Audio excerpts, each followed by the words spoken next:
Who is your biggest critic? My mother. Yeah, my mother's my biggest critic. No matter what. Like she was at, what's that, Atlanta's festival? Okay. The last festival in Atlanta, the biggest one. And, you know, I was performing, we was probably headlining too. One Music Fest? Yeah, One Music Festival. I think wu-tang was headlining. Yeah. You know, and I had the opportunity to come out first. RZA was like, young dirty bastard is gonna perform his father's music. So I comes out to the stage and shimmy, shimmy, y'all, shimmy, yeah, shimmy, yeah. Give me the mic so I can take it away. I don't know what happened after that. I jumps off the stage. And she looked at it like, what the fuck is you doing? Like she fought her way to get to the front and all that. She got the camera ready and I just jumps off the stage. So she's like, damn. But she's seeing it like, this is your platform and they can't see you. But I know what I'm doing. I'm a performer. I jumps off the stage, I goes to the people. So it's always like a, you know, pull. So that's my biggest critic, my mother. Go ahead. Yo, that's it. Okay. It's 100 situations. But. Yeah. Ever fall out with your mother because she is your biggest critic? Nah, my mom, shit, she just asked me today if I wanted my gun back. Like she really came all the way to freaking New York. No, Connecticut. She came to Connecticut with my baby mama. You know, I brought my gun from Atlanta because everybody got guns out here. So when I went back to New York after my baby mama left me, my first one, I went all the way there on my mission, had my gun with me. Luckily, my mom came and she said, listen, this can't stay with you, son. This has to go back this way. So critic or not, she saved my life. Yeah, I would have probably had bodies, all type of shit, but you know, she saved my life. And she keeps showing me the gun because she knows I might need it. Because today we went in her house and her husband left the garage open. He left the doors unlocked. Like, I'm like, what the fuck is wrong with this guy? You know what I'm saying? But she was doing the same. She's like, what's wrong with this motherfucker? So that's why she was like, yo, you might need your gun. And I was like, Mommy, I don't even think I got the bill of sale no more. I'm gonna have to re-register and shit. Cause it's like an unregistered gun right now. Yeah, so, yeah. Now, what about this? When it comes to criticism, constructive criticism, do you ever listen to it? Do you ever take that into consideration? Not just from her, but just in general speaking. My baby mama. Yeah, like real, like your opinion, but don't get mad at me shit. Yeah, she does that a lot. She's like, well, I think you could have went harder. Like much harder. You know what I'm saying? Cause she's your baby mama.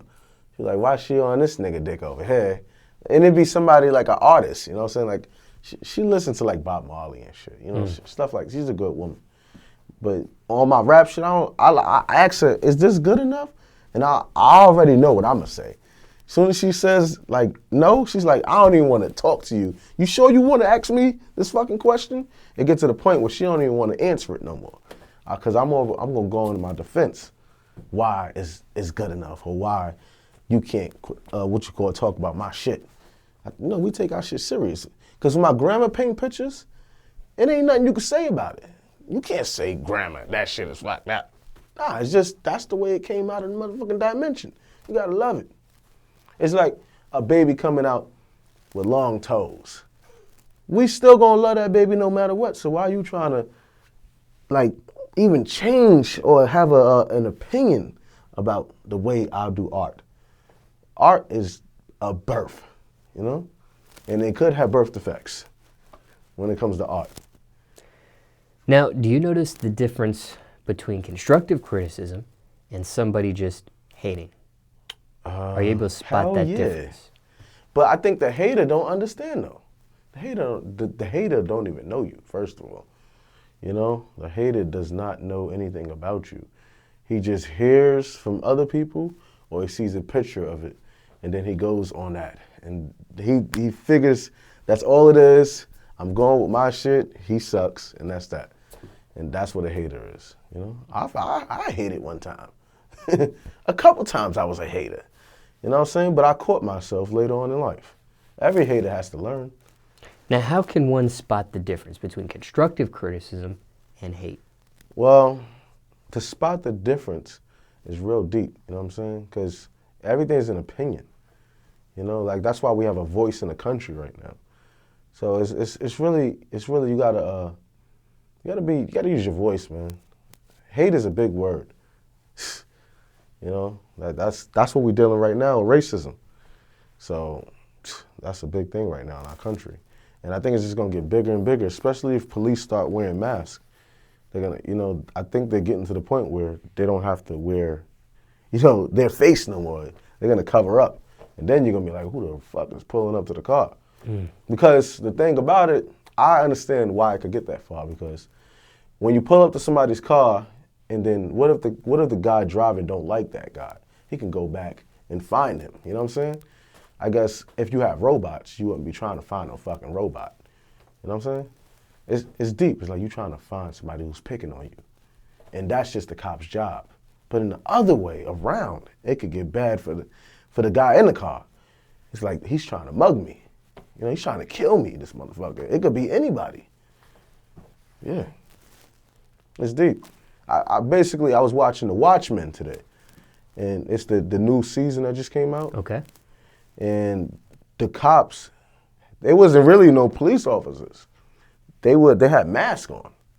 It was getting real bad. Yeah, they had masks on. It was bad out there. No badge, no way to decipher. No, you couldn't tell if it was a cop, but you know it was a cop when they pulled up. That was it. They pulled up. Watch The Watchmen. It was bad.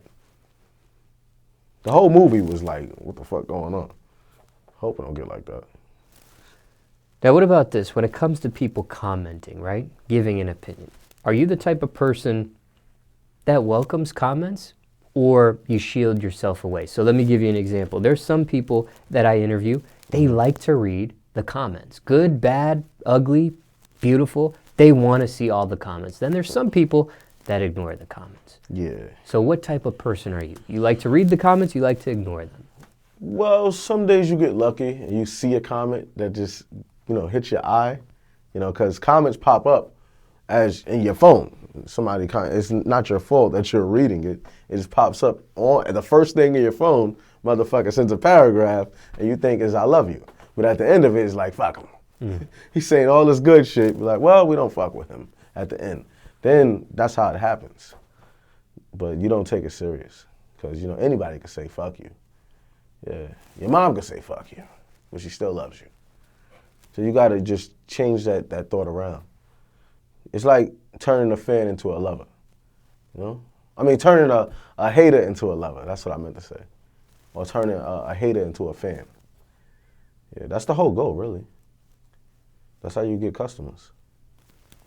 Because they all no sayers. They all gonna say no at first, but they gonna buy them Jordans at the end.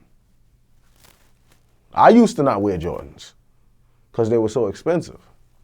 But Jordans are good for the feet. They don't get you wrong, they expensive for a motherfucking reason. They last long too. Sure.